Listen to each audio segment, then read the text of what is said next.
అందరికీ నా హృదయపూర్వక వందనాలండి. మరి దేవుని వాక్యంలో నుండి ఈ దినము ప్రత్యేకమైన దినము, క్రిస్మస్ అంటే క్రీస్తు పుట్టిన దినం.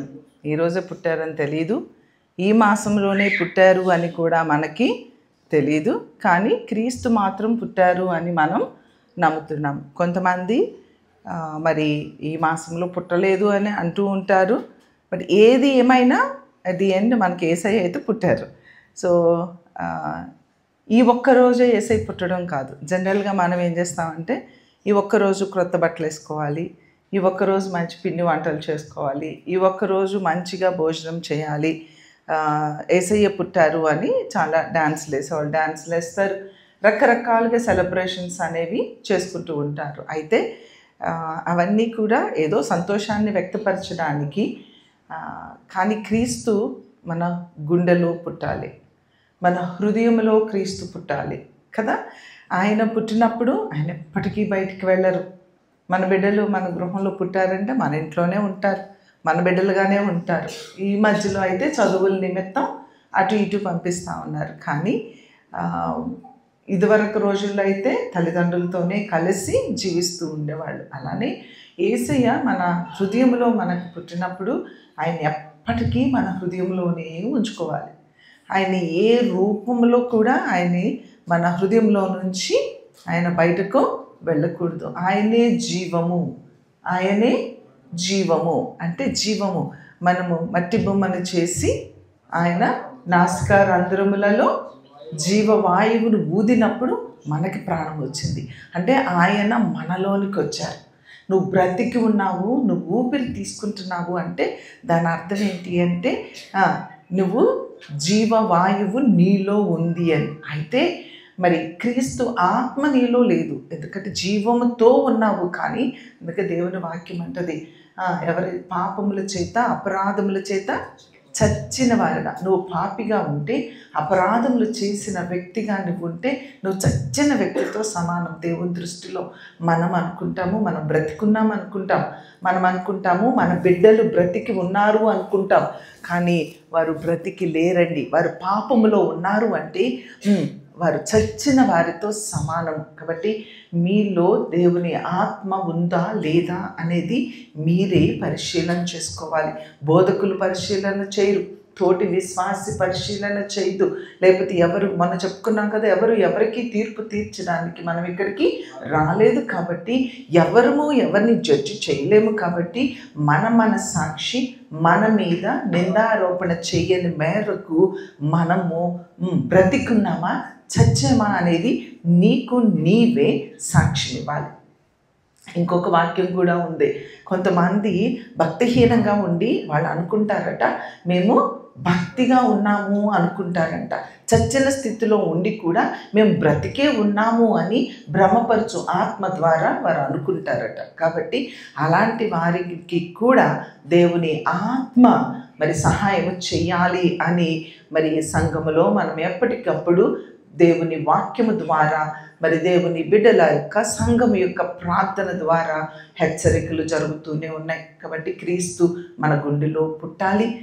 పుట్టిన ఆ క్రీస్తును ఎప్పటికీ ఏ రూపంలో కూడా దేవుని ఆత్మను తృణీకరించే వారముగా కానీ, దేవుని ఆత్మను పోగొట్టుకునే వారముగా కానీ, దేవుని ఆత్మను దుఃఖపెట్టేవారుగా కానీ మనము ఉండకూడదు. మనం ఏది చేసినా దేవునిని సంతోష పెడుతున్నామా లేదా అనే ఆలోచించండి. ఎప్పుడు ఏ మాట మాట్లాడినా, ఏ పని చేసినా, నువ్వు ఏ అడుగు నీ లైఫ్లో నువ్వు స్టెప్ తీసుకున్నా ప్రతిదీ కూడా నా దేవునికి ఇష్టమా కాదా, ఆ ఒక్కటి మీ మదిలో ఎప్పటికీ అది నిన్ను రిమైండ్ చేస్తూ ఉండనివ్వండి. ఆ రిమైండర్ పక్కన ఎప్పుడు పెట్టుకోదు. అది పెట్టుకున్న క్షణమున నిన్ను నువ్వు మర్చిపోతావు. అపవాది గర్జించు సింహము వలె ఎవరిని మిరింగుతనా అని ఎదురు చూస్తూ ఉన్నాడు. నీవు ఆ రిమైండర్ పక్కన పెట్టిన మరుక్షణం వాడు నిన్ను మింగేస్తాడు. అయినా వాడి నోటిలో బందీగా అయిపోయినా దేవుడు మాత్రము మనల్ని వదలలేదండి. మన బెస్ట్ ఎగ్జాంపుల్ చూస్తే దావీదు సింహపు నోట ఉన్న ఆ గొర్రెను విడిపించడానికి తన ప్రాణమును సైతము లెక్క చేయకుండా ఆ సింహమును చీల్చి ఆ నోటిలో అలాగా పట్టేసుకున్న పళ్ళతో కోరలతో పట్టుకుని గాయమైపోయి బ్లీడింగ్ అయిపోతూ ఉన్న ఆ గొర్రెను ఎలాగ రక్షించాడు? క్రీస్తు ఈ లోకానికి అపవాది యొక్క కోరలలో ఎలా చిక్కుకుపోయినా మనల్ని రక్షించడానికి ఆయన ఈ లోకానికి వచ్చారు. దెర్ ఆర్ 4 థింగ్స్ నేను మీకు జస్ట్ క్విక్గా రిమైండ్ చేసి నేను ముగిస్తాను. అవి ఎందుకు దేవుడు ఈ లోకానికి వచ్చారు అనడానికి ఫస్ట్ ఏంటంటే టు రివీల్ ద ఫాదర్, తండ్రిని మహిమపరచడానికి, తండ్రిని ప్రత్యక్షపరచడానికి ఆయన ఈ లోకానికి రావాల్సి ఉన్నది. అది మనం చూసినట్లయితే హెబ్రీయులకు రాసినటువంటి పత్రిక 1వ అధ్యాయము 1 నుండి 3 వచనాలు మనం చూసినట్లయితే మనకి బాగా కనిపిస్తుంది. ఇంగ్లీష్లో అయితే ఇంకా చాలా చక్కగా అర్థమయ్యేలాగా ఉంది. ఇంగ్లీష్ బైబిల్ ఉన్నవారు ఈ మధ్యలో ఇంగ్లీషు తెలుగు 2 ఉంటున్నాయి కాబట్టి అలాంటివి కొనుక్కున్నట్లయితే మనకి చాలా డెప్త్లోనికి మనం అర్థం చేసుకోవడానికి బాగుంటుంది. చూడండి, ఇక్కడ మనకి అర్థమవుతుంది తండ్రిని మహిమపరచడానికి యేసు ప్రభు ఈ లోకానికి రావలసి ఉన్నది అనేది మనకు అర్థమవుతుంది. చదవండి నాన్న.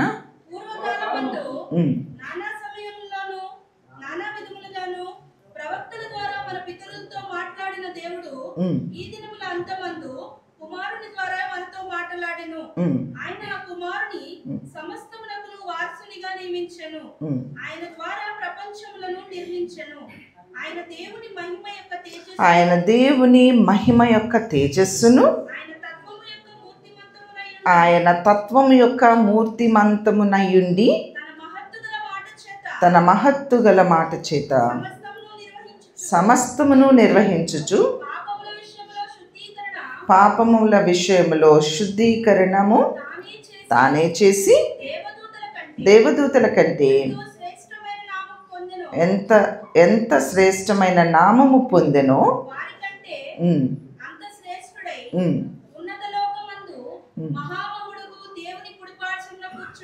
వెరీ గుడ్, చాలా థ్యాంక్ యూ. సో ఇక్కడ దేవుని మహిమ యొక్క తేజస్సును ఆయన కనుపరచడానికి ఈ లోకానికి రావాల్సి ఉన్నది. కుమారుడు ఏ పని చేశారో అదే పని ఈ దినమున ఆయన ముగించుకొని వెళ్ళిపోయారు. ఆ రెస్ట్ మిగిలిన పని మనము చేయాలి. సో మనము కూడా క్రీస్తు ఈ లోకానికి రావడానికి రీజను తండ్రిని మహిమపరచడానికి, తండ్రి యొక్క మహిమ యొక్క తేజస్సును ఆయన్ని గ్లోరిఫై చేయడానికి. ముందుగా చెప్పుకున్నాం కదా, మనం ఏది చేసినా తండ్రిని మనం ఏం చేయాలి? మహిమపరచాలి. మనము ఒకరిని ఒకరు మహిమపరుచుకుంటాం. నా భర్త ఎంత మంచోడోనండి, నా భార్య ఎంత బాగా చేస్తుందోనండి, ఎంత బాగా వండుతుందోనండి, ఎంత బాగా పాడుతుందోనండి. ఇట్లానా మనం చేసే ప్రతి దానిలో మన బిడ్డల్ని పొగుడుతూ ఉంటాం, మన కుటుంబస్తుల్ని పొగుడుతూ ఉంటాం. మనం ఏమై ఉన్నా అది దేవుని దయ వలన. కాబట్టి తండ్రిని మహిమపరచడానికి కుమారుడు ఈ లోకానికి వచ్చారు. మనం చేస్తున్న ప్రతి పని ద్వారా, మన ప్రతి మాట ద్వారా దేవునిని మహిమపరచగలిగిన వారిగా ఉండాలి. కుమారుడు ఈ లోకానికి వచ్చింది. చూడండి, ఆయన లైఫ్ మొత్తము ఆ 3.5 సంవత్సరాలు మనం చూస్తే ఆ పత్రికలలో అనేక మారులు, ఆ సువార్తలలో అనేక మారులు ప్రభువు పలికిన మాటలలో తండ్రి చిత్తం చేయడానికి నేను వచ్చాను, తండ్రి నుండి నాకు సెలవు లేనిది నేను ఏమీ చేయలేను, తండ్రి చిత్తము చేయడానికి, తండ్రి సెలవు చేయడానికి. అంటే every breath he is taking in him. ప్రతి ఆజ్ఞ, ప్రతి సలహా, ప్రతి తలంపు, ప్రతి మూమెంట్, ప్రతి అడుగు కూడా తండ్రి చిత్తము లేకుండా కుమారుడు ఒక్క అడుగు కూడా వేయలేదు. దేవుని బిడ్డలమని చెప్పుకుంటున్నాం మనము, క్రీస్తు మనలో పుట్టాడు అని చెప్పుకుంటున్నాం మనము. తండ్రి చిత్తము చేయడానికి అప్పగించుకున్నామా లేదా అనేది మనము ఈ యొక్క క్రిస్మస్ దినాన్న పరిశీలన చేసుకోవాలి. అలానే రెండవది మనం చూసినట్లయితే ఇదే హెబ్రీలకు రాసిన పత్రిక 9వ అధ్యాయము 26వ వచనం ఒకసారి చూద్దాం. చూడండి. జగత్తు పునాది వేయబడినది మొదలుకొని ఆయన అనేక పర్యాయములు శ్రమ పడవలసి వచ్చును. అయితే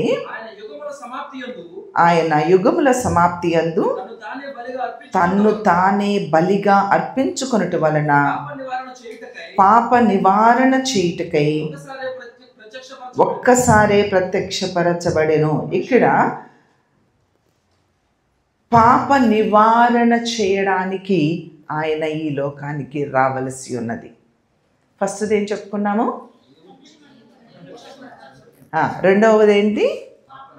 పాప నివారణ చేయడానికి ఆయన ఈ లోకానికి రావలసి ఉన్నది. ఆయన బలిగా అర్పించబడకపోయినట్లయితే మన పాప నివారణ అనేది జరగదు. నువ్వు అన్నదానాలు చేయి, వస్త్రదానాలు చేయి, భూదానాలు చేయి, లేకపోతే ఇంకా ఏదో ఏదో పేదలకు ఏదో చెయ్యి, లేకపోతే నువ్వు పశ్చాత్తాపడు, కన్నీరు కార్చు, ఏడ్చు, లేకపోతే క్షమాపణ అడుగు, ఇవన్నీ చెయ్యొద్దని కాదు, అవన్నీ చేయమని కూడా ఉంది. బట్ వాటి ద్వారా పాప క్షమాపణ మనకు కలుగదు. ఆయన మన కొరకు బలి అవ్వకపోయినట్లయితే పాప క్షమాపణ మనకు కలుగదు. అందుకని సువార్తను ఎప్పుడూ కూడా జ్ఞాపకం చేసుకోవాలి. ఏంటి ఆ సువార్త అంటే? క్రీస్తు రాక, ఆయన మరణము, ఆయన పునరుద్ధానము. ప్రతి దినము కూడా ఆయన రాకను, ఆయన మరణమును, ఆయన పునరుద్ధానమును జ్ఞాపకం చేసుకొని ఈ 3 విషయాలలో మనము దేవుణ్ణి స్తుతిస్తూ ఉండాలి. ఆ స్తుతిలోని శక్తి నీకు ఈ లోకంలో సమస్తాన్ని అనుగ్రహిస్తుంది, పరలోకాన్ని ఇస్తుంది. దేవుడు ఎంత గొప్పవాడంటే ఆయన ఇహమందు పరమందు 100 రెట్లు ఫలము అనుగ్రహించే దేవుడు. చాలామంది ఇహమందు 100 రెట్ల కోసం ప్రాకులాడడాన్ని బట్టి ఇహమందు సంపాదించుకోరు, పరమందు కూడా సంపాదించుకోరు. కానీ ఇహమందు పరమందు 100 రెట్లు దేవుడు మనకి ఇవ్వడానికి ఆయన సంసిద్ధుడు. నువ్వు చేయవలసింది ఒకటే, ఆయన జననము, మరణము, పునరుద్ధాన్ని జ్ఞాపకం చేసుకొని దేవునికి ఆపాదమస్తికం నిన్ను నీవు అంకితం చేసుకొని కృతజ్ఞతలు తెలుపుతూ ఉంటే చాలు, నీకు ఆయన ఇహమందు పరమందు 100 రెట్లు ఫలాన్ని అనుగ్రహించగలిగినటువంటి దేవుడు. కాబట్టి ఆయన మనలను పరిశుద్ధులుగా చేయడానికి, మన పాప నివారణ చేయడానికి ఆయన ఈ లోకానికి రావాల్సి ఉంది. చాలా రిఫరెన్స్లు ఉన్నాయి, ఎక్కువ సమయం ఎక్స్ప్లెయిన్ చేయవచ్చు. బట్ నేను వీకోట వెళ్ళాలి కాబట్టి అన్నయ్య వెళ్ళవలసి ఉంది. కానీ మరి సంఘంలో అందరూ లేటుగా వస్తున్నారు, మిమ్మల్ని వదిలి రావడము ఇష్టం లేక సో నేను వెళ్ళవలసి ఉన్నది. ఎనీవే, కాబట్టి 3వ పాయింట్గా మనం చూసినట్లయితే ఆయన ఎందుకు ఈ లోకానికి రావాల్సి ఉంది అంటే చూడండి, 1 యోహాను 3:8 to destroy the works of the devil అనమాట. 1 యోహాను అమ్మా చదువురా.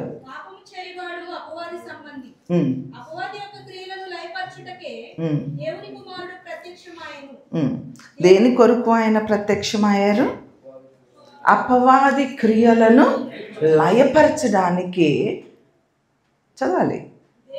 దేవుని కుమారుడు ప్రత్యక్షం. సో దేవుని కుమారుడు ప్రత్యక్షం అవ్వడానికి థర్డ్ రీజన్ ఏంటి అంటే అపవాది యొక్క క్రియలను లయపరచడానికి. అపవాది క్రియలు ఎన్ని రూపాలలో మనం చూసామో. అపవాది క్రియలు మనుషులలోనే కాదు కానీ క్రీస్తును సహితము పడవేయడానికి అపవాది ఎంతగా ఆయన బాప్తిసం తీసుకొని తర్వాత పరిశుద్ధాత్మ ఆయన మీదకి వచ్చిన తర్వాత కొండ మీదకి తీసుకొని వెళ్ళిపోయి ఉపవాసం ఉండి ప్రార్థనలో ఉన్నప్పుడు ముమ్మారు అపవాది దేవునిని పడవేస్తే, దేవునిని శోధిస్తే, దేవునిని వాడగొట్టినట్లయితే లోకమంతటిని జయిస్తాను అని అక్కడ మొదలుపెట్టాడండి. లాజరు విషయంలో మనం చూసినట్లయితే లాజరును కూడా దేవుని కార్యాలు జరగకుండా చంపేస్తే, లాజరు చనిపోతే దేవుని నామము అవమానపరచబడాలి అనుకున్నాడు. వాడి ప్రయత్నాలు వాడు చేస్తూనే ఉన్నాడు. అలా చూసుకుంటూ పోతే పౌలు విషయంలో చూస్తే ఎన్ని మారులు, అలా భక్తులైన వారి విషయంలో చూస్తే ఎంత నిరుత్సాహము, ఎంత మరణ వేదన, ఎన్ని పరిస్థితులు, ఎంత ప్రాణ భయము, ఎన్ని రకాలుగా అపవాది ఆ దినము నుండి ఈ దినము వరకు కూడా గాడ్స్ ప్లాన్ని డిస్ట్రాయ్ చేయడానికి వర్కౌట్ చేస్తూనే ఉన్నాడు, చేస్తూనే ఉంటాడు. నీ లైఫ్లో, నా లైఫ్లో. ఈరోజు ఇక్కడ ఉండి బోధిస్తున్నాను అంటే నేను స్థిరము అనుకోవడానికి లేదు. అందుకనే పౌలు అంటాడు, ఇతరులకు బోధించు నేను ఏమైపోదును అని దినము నలగ కొట్టుకుంటున్నాడు. దినము నలగ కొట్టుకొని అనుభవములో లేకపోతే, దినము జన్మ మరణ పునరుద్ధానాన్ని జ్ఞాపకం చేసుకోకపోతే, వాటి ద్వారా మనల్ని మనం నలగగొట్టుకోపోతే ఎప్పుడైనా ఎవరైనా మీరు నిలుచున్నాను అనుకుంటున్నారేమో, పడకుండా జాగ్రత్తగా కాపాడుకోనండి. అపవాది యొక్క క్రియలను లయపరచడానికే దేవుడు ఈ లోకానికి వచ్చాడు.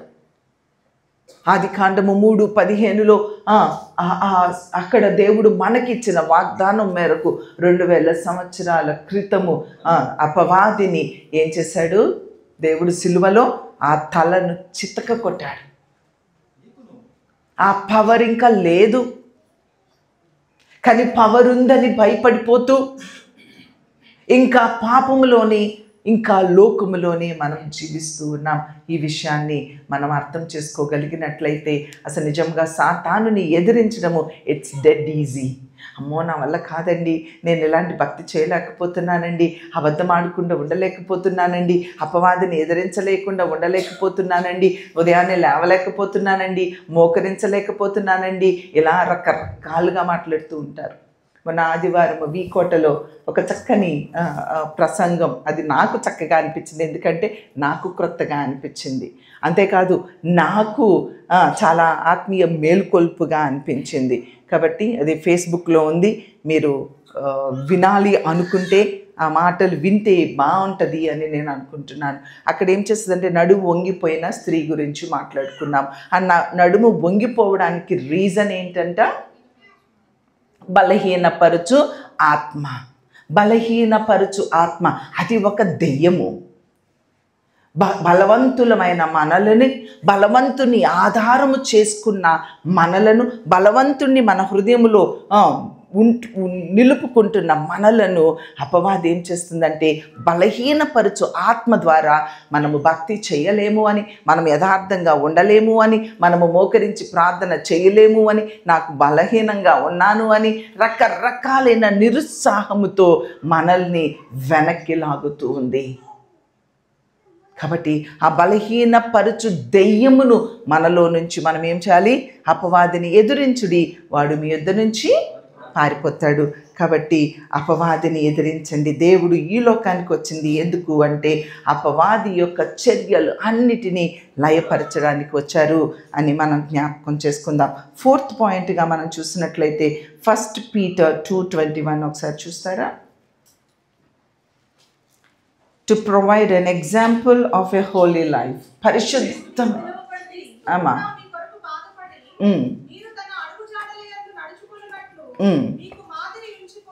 మనకు మాదిరి క్రీస్తు అడుగు జాడలలో నడుచుకోవడము కొరకు మనకు ఆయన మాదిరిగా వచ్చారు. దానికి కింద వచనం కూడా చదువు తల్లి.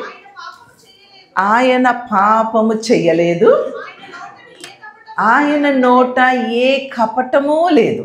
ఆయన పాపము చెయ్యలేదు, ఆయన నోట ఏ కపటము లేదు. ఆయన పాపము లేకుండా ఉండగలము పరిశుద్ధంగా మనము జీవించగలము అని ఆయన మనకి మాదిరిగా ఉండడానికి ఆయన ఈ లోకానికి రావలసి ఉన్నది. దయచేసి ఈ విషయాన్ని మీరు జ్ఞాపకం చేసుకుని, దేవుడు ఈ లోకానికి ఎన్నో రీజన్స్ ఇంకా ఉన్నాయి. నేను పిక్ చేసుకున్నవి దేవుడు నాతో గత రాత్రి మాట్లాడిన ఈ 4 రీజన్స్ నన్ను క్రీస్తు స్వారూప్యములోనికి మలచడానికి ఉపయోగపడతాయి అని నాకు దేవుడు గ్రహింపు చేశారు. మరి అవే మాటలు మీకును ఉపయోగపడతాయి అని దేవుడు మీతో కూడా మాట్లాడుతూ ఉండగా ఆ 4 రీజన్స్ని మీరు ఎప్పుడు మదిలో ఉంచుకొని మరి ఆ 4 రీజన్స్ ద్వారా మీ జీవితం ద్వారా దేవుణ్ణి మహిమపరచండి. అలానే రెండవది పాప నివారణ చేయడానికి దేవుడు నీకు శక్తి అనుగ్రహించారు. ఆయన అందుకే ఈ లోకానికి వచ్చారు. మూడవది సాతాను క్రియలను లయపరచగలిగినటువంటి దేవుడు నీలో ఆయన నివసిస్తే నీవు కూడా పాపపు క్రియలను లయపరుస్తావు.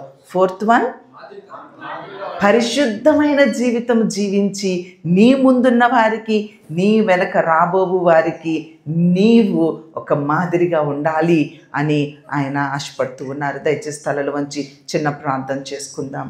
సురేష్ వచ్చి మనల్ని ప్రార్థనలో నడిపిస్తారు. ప్రార్థన చేసుకున్నాం. మరి ఉదయకాల సమయంలో మరి క్లుప్తంగా సూటిగా దేవుడు నాతో మనందరిపై మాట్లాడినారు కదా. మరి ఆయన ఈ లోకానికి వచ్చిన మరి ఆ యొక్క ఉద్దేశమును అనేకములై ఉంటుండగా మరి వాటిలో కొన్ని విషయాలను